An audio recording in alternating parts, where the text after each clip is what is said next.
Before we start, if you make it to the end of this nightmare, hit subscribe. Consider it your own oath of survival. It was 2:17 a.m. inside ADX Florence, the place built to swallow monsters whole. Tonight, the prison felt different, heavier, like the concrete itself was holding its breath. Officer Daniel Mercer sensed it immediately. Range C was too quiet. No shouting, no metal banging, not even the usual muttered curses leaking through the doors. Just silence. A silence so unnatural it made the hairs on his arms rise. A flicker on camera C108 pulled Mercer's eyes to the screen. Cell 42. Leonard Hale. Not moving. Hale wasn't the type to lie still. He was always pacing, muttering, scheming. But now he lay on his back, eyes wide open, frozen. Dead. And behind him, drawn in a crude smear across the wall, was a symbol Mercer prayed he'd never see again. Two intersecting lines forming a jagged circle. The mark of the Moro Brotherhood. He didn't call it in. Not yet. He needed to see it with his own eyes. When he reached the cell, he shined his light through the slot. The smell hit him instantly, metallic, cold. Blood. Hale's lips were stained with it, his skin pale with that unmistakable stillness. But the worst part was the message carved into his forearm. The walls have a new master. Mercer stepped back just as Lieutenant Sasha Ward approached, boots striking the concrete with sharp urgency. "You didn't radio this?" she demanded. "I needed to confirm." "You don't confirm alone in C range." But when she looked inside, the anger left her face. "Oh no, not this." Mercer exhaled. "It's them?" Before Ward could answer, a sharp scraping echoed from farther down the tier. Slow. Rhythmic.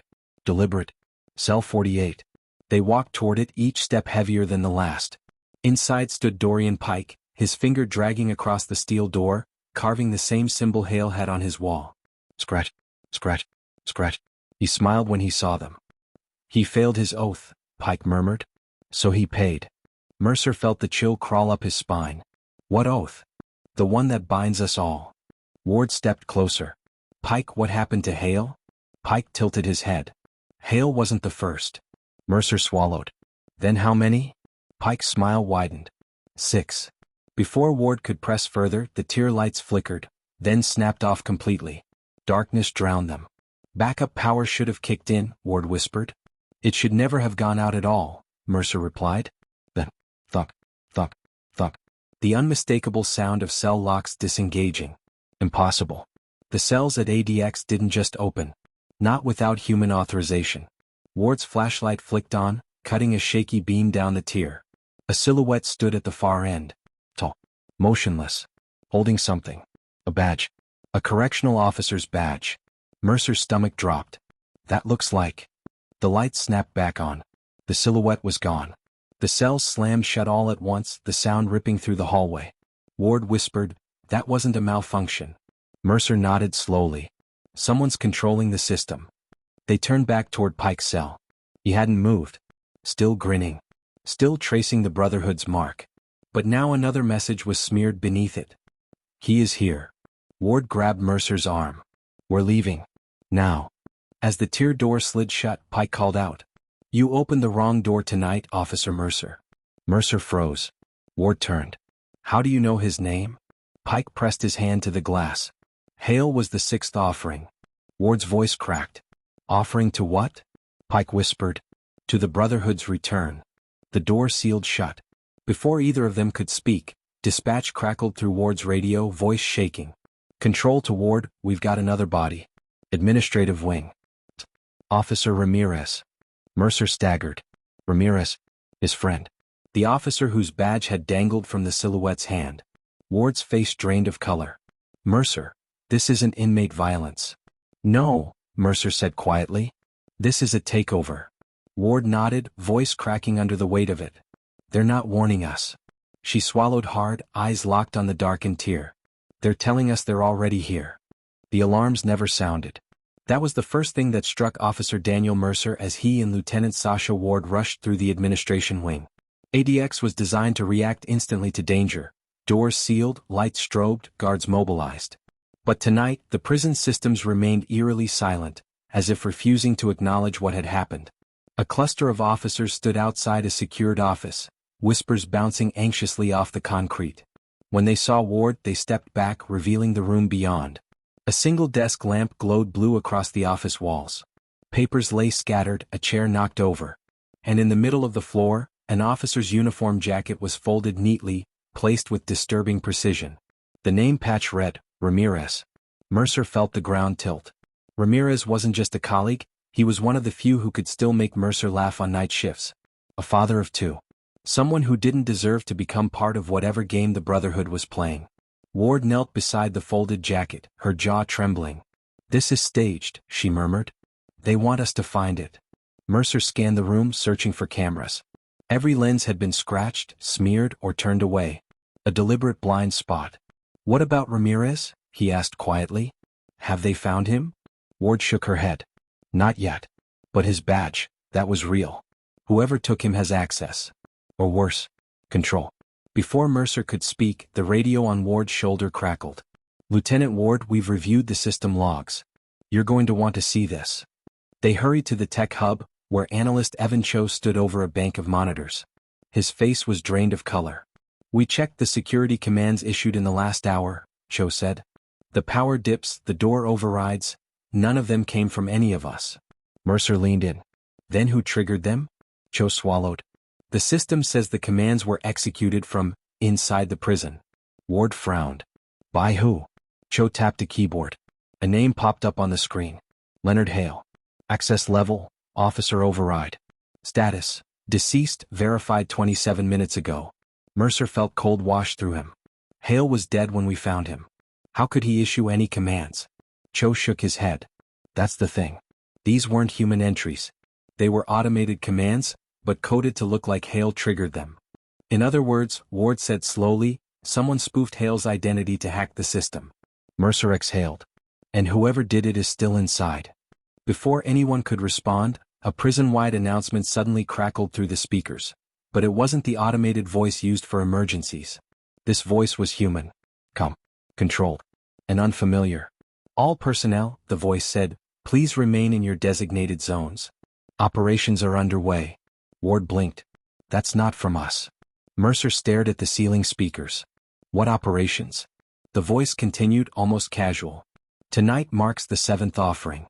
Do not interfere." A chill rippled through the room. Then the speakers cut off. Cho grabbed the console. That override didn't come from the control center. It came from Sublevel 3. Mercer's heart tightened. Sublevel 3 is sealed off. No inmate access.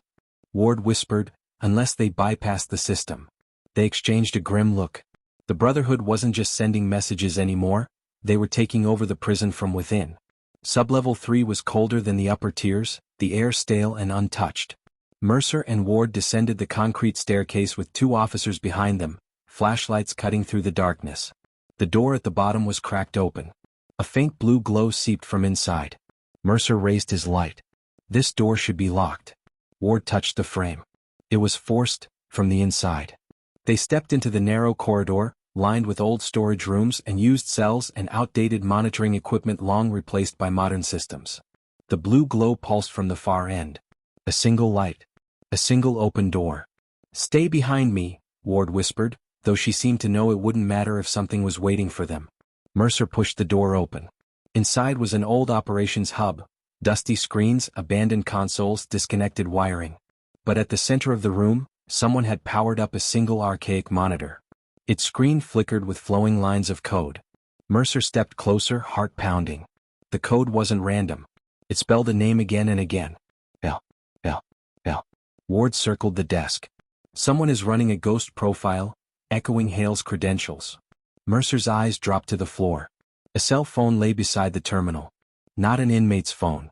An officer's. He picked it up. A wallpaper photo blinked up at him, Ramirez smiling with his kids. Mercer's stomach nodded. He was here. Suddenly, a faint tapping echoed from somewhere deeper in the sublevel. Tap, tap, tap. Regular. Rhythmic. Ward drew her baton. Someone's down here. They moved toward the sound, each step echoing across concrete. The tapping grew louder until it merged with a low hum, like machinery waking up after years of sleep. The corridor ended at a sealed archival door. The tapping came from behind it. Mercer pressed his ear to the steel. "Ramirez?" he whispered. Tap, tap, tap. Then a faint voice. "Mercer?" The relief was immediate, followed by dread. Ward unlatched the wheel lock and pulled the heavy door open, Inside was a small archival room lit only by the dim blue emergency light. And Ramirez, alive, sitting on the floor, hands cuffed, eyes wide with terror. "Mercer," he gasped, "you shouldn't have come." Mercer rushed in. "Who did this to you?" "Why, someone else." Ramirez shook his head violently. "You don't understand. They knew you'd find me. They wanted you to." Ward stiffened. "Why?" Ramirez swallowed hard. "Because you're the seventh." The words froze Mercer in place. "The seventh what?" Ward demanded. Ramirez's voice cracked. "The seventh offering." Before anyone could react, a metal clang echoed from the hallway, followed by footsteps. Slow, heavy, deliberate. Someone was blocking the exit. Mercer stepped into the doorway, flashlight raised. A figure stood at the far end of the corridor, just outside the reach of the beam. Tall, unmoving, watching. Ward whispered, "Show your hands." The figure didn't move. Instead, it spoke with the same calm voice from the prison speakers. "Mercer, your time has come." The flashlight flickered. Everything went black. The deeper the investigators went into ADX, the more they realized something unsettling. The most powerful people inside the prison were not the ones who shouted, threatened, or dominated the yard. They were the ones nobody paid attention to. The ones who sat quietly at lunch. The ones who read more than they talked. The soft-spoken inmates who seemed almost invisible. These were the silent architects, the unseen minds shaping the prison's hidden political order. Late evenings inside the mess hall carried a cold blue tint from the overhead bulbs. Trays clattered, conversations hummed, and correctional officers stood watch from elevated platforms. But beneath that ordinary routine, someone was always watching someone else. Influence wasn't displayed through force. It was earned through presence, knowledge, and subtle gestures. A nod here, a glance there, an entire system of communication existed that outsiders barely understood. Detective Rowan had interviewed dozens of inmates by now, but something never added up. Whenever he asked about specific conflicts, some prisoners would shrug and answer vaguely, as if they genuinely didn't know anything. Yet others, the ones with soft-spoken manners and calm eyes, would offer carefully measured words. Never too much, never too little. They weren't lying. They were choosing which truth to reveal. One inmate in particular stood out. He wasn't affiliated with any documented group, never caused disciplinary issues, and lived a structured routine. But Rowan noticed that every time this man entered a shared space, library, dining hall, or yard, others shifted subtly. Some sat up straighter. Others went quiet. Conversations redirected. Not out of fear, but out of respect. The analysis team found something else. The man had filed more successful appeals, motions, and internal requests than most trained attorneys. He had helped dozens of inmates with paperwork, people from different backgrounds, different groups, and different histories. In a place where time was the most valuable currency, someone who could help shorten a sentence or fix an error became more influential than any enforcer. Within the prison system, knowledge was power. Not physical dominance, not intimidation, knowledge. And those who mastered it became the unofficial diplomats of confinement. They negotiated truces before staff ever discovered tensions. They resolved disputes quietly, far from cameras. They advised others on how to navigate a world built on rules layered over decades of policy. Rowan began to understand. The hierarchy inside ADX didn't rely solely on force or numbers. It relied on people like this, individuals who manipulated the flow of information. People who could predict conflicts before they happened, who understood the psychology of confinement better than some staff members. The investigators combed through records. They found strategic work assignments, laundry rooms, clerical stations, library duties. These positions offered access, not to weapons or contraband but to information. Who moved where? Who requested what? Who avoided whom? Notes slipped inside uniform stacks, messages hidden in book spines, coded phrases exchanged with precision. Harmless on the surface, meaningful beneath it. One former correctional counselor agreed to speak on record. She sat across from the camera with a stiff expression, her hands folded tightly. There were inmates who never raised their voice, never broke a rule, never even looked intimidating, she said quietly. But somehow, everyone listened to them. Even staff. You could feel the shift in the room when they walked in. It wasn't fear, it was acknowledgement. They understood this world better than anyone. As Rowan pieced everything together, he realized the truth was more complex than he expected. ADX wasn't just a prison. It was a system inside a system with its own unspoken political structure. And the silent figures, those who blended into the background, were operating like strategists. They studied the environment, read people like open books, and shaped outcomes without ever stepping forward. The most surprising discovery came late at night. While reviewing surveillance footage from a quiet cell block, Rowan noticed something subtle. The same inmate wrote in a notebook every night, under dim blue moonlight filtering through the small window. Not letters. Not diary entries. Patterns. Rotations. Timelines. Observations. This wasn't a man merely surviving prison. This was someone analyzing it. Someone mapping out the rhythms of human behavior inside confinement. Someone who could predict what others might do before they did it. Someone with influence that didn't need to be declared because everyone already felt it. For Rowan, the realization was both fascinating and unsettling. The power structure inside ADX wasn't controlled only by the Brotherhoods or the aggressive factions. It was influenced by minds operating quietly in the shadows. Men whose strength came from patience, perception, and strategy. And the questions that followed were even more haunting. If the silent architects held this much influence, who shaped them? Who empowered them? And more importantly, what role did they play in the secrets that were now starting to surface? Because as Rowan would soon discover, the quietest people in ADX were connected to something far bigger than he expected. And their influence wasn't accidental. It was intentional. Something was coming. Something hidden. Something that the silent architects had been preparing for long before Rowan arrived. And he was about to learn why. Detective Rowan had spent weeks piecing together the social layers inside ADX, but nothing prepared him for what he discovered next.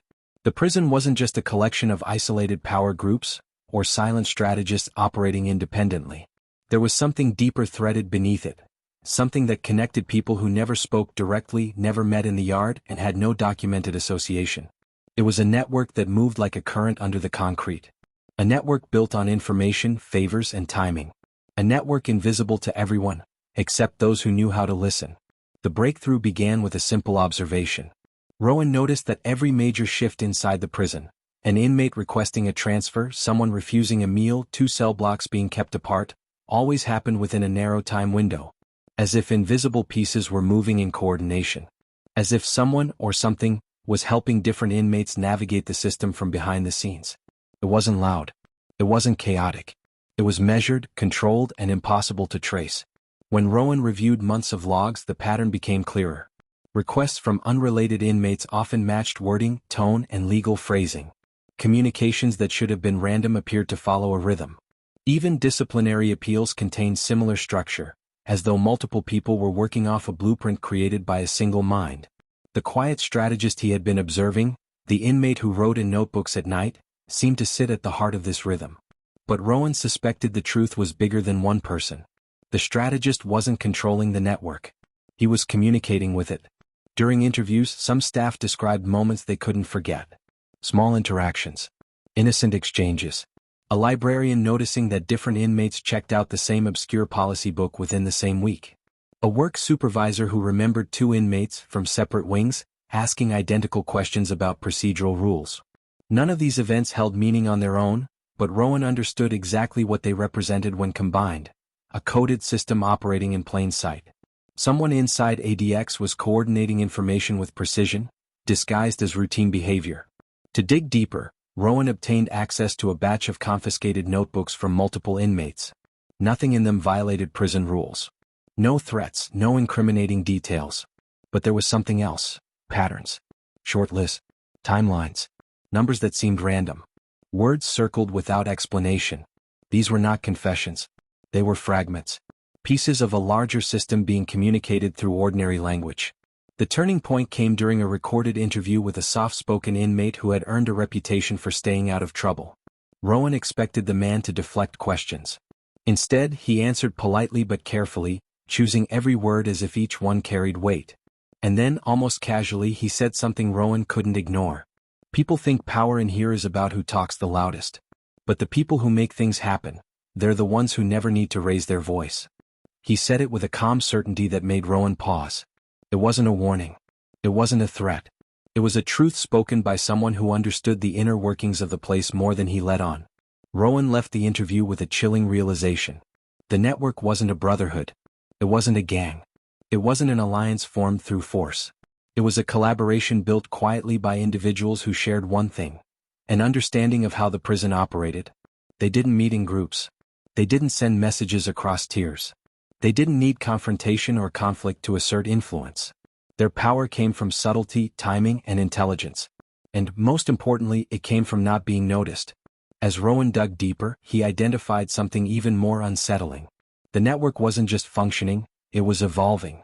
It adapted to changes in staff rotations, shifts in inmate placement, and new restrictions imposed by administration. Every time the prison tightened control, the network adjusted smoothly, almost effortlessly, as if anticipating the changes before they occurred. One night, while reviewing another sequence of surveillance footage, Rowan saw something that confirmed his suspicion.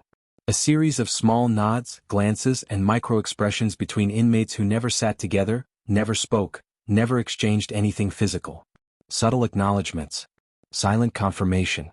A chain reaction of understanding that passed through an entire cell block in seconds. This wasn't chaos. It was choreography. And there had to be a conductor. The strategist Rowan had been tracking was part of it, but Rowan sensed he wasn't the architect. There were too many moving pieces, too many elements outside one man's reach.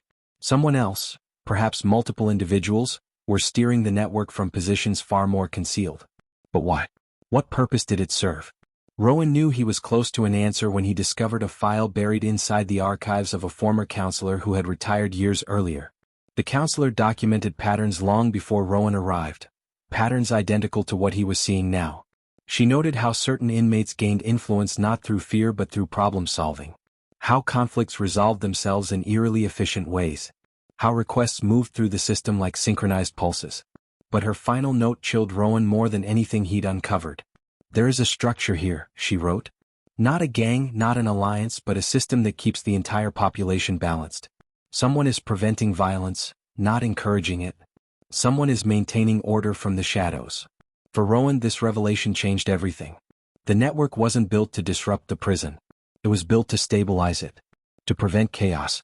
To maintain equilibrium from within. A hidden political layer that functioned where official authority sometimes failed. Yet the final sentence in the counselor's file raised a question Rowan couldn't shake. If the silent network ever breaks, what happens to the balance it created? As Rowan stared at those words, he realized he was standing at the edge of something immense, something that had existed long before he arrived. And something was already beginning to shift inside ADX. The balance was trembling. The network was moving. And Rowan had no idea what the next ripple would unleash. Detective Rowan knew the network inside ADX had reached a turning point long before he could prove it. The atmosphere in the prison shifted in ways that were nearly invisible. Quieter conversations, longer pauses, more measured movements among inmates who normally blended into the background. Something was changing. Something the silent architects had not prepared for. It began when the strategist, the inmate who wrote nightly patterns in his notebook, was unexpectedly reassigned to a new work detail. On paper, the change meant nothing. Transfers happened all the time.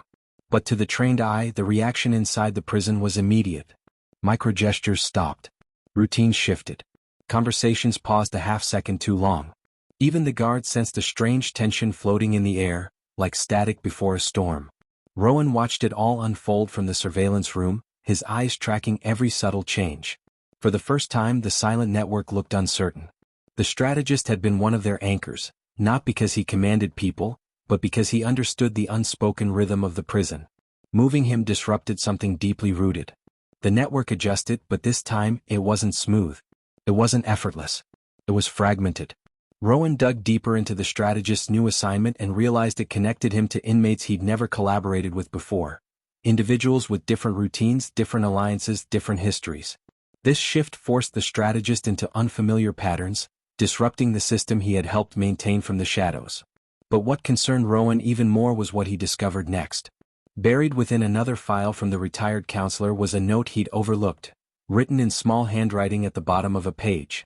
If the stabilizers are separated, the system fractures.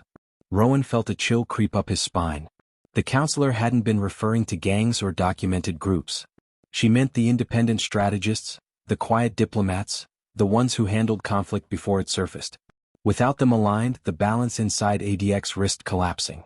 And now that collapse was beginning. Over the next few days, Rowan observed small disruptions. 2 inmates who had quietly cooperated for years avoided eye contact. A request for mediation, normally handled through silent channels, went unanswered.